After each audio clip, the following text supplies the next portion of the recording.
voin June ni som le pakhat sang ni som ni pahni Green Mizoram Day chu keni KNP ropui unit te chuan thingphun natlang nei ni tan kan manga ei voin nia hian natlang po kan chuak thang reng khop maya thingphun tur hi kung som nga vel Forest Department atangin kan la a lai zong te thing chi sang sang ngamozat kan phuna ropui khotlang mun rem chang laya te phunin chutiang chuan KNP ropui unit ten hatlang kan ne ni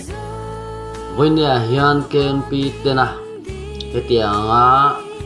kan environment te ngai tua phun du na thin lung anan nei hi cái mà đi KNP po kan lom em maya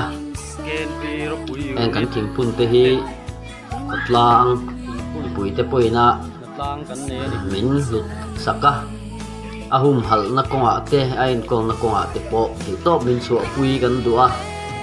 azong zong in kan en kol vek thei don lova amai ro chu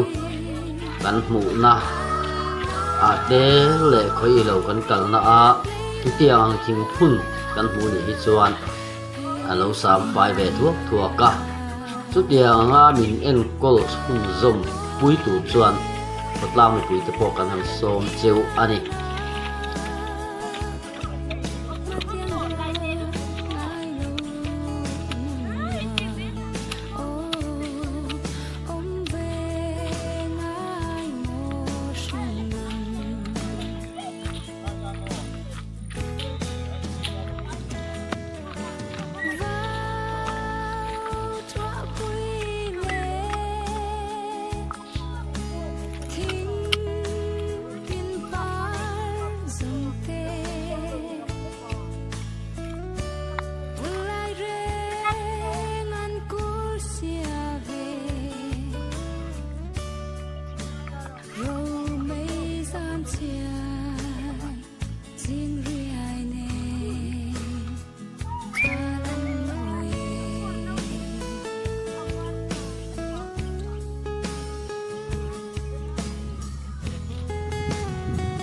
Don mẹ đi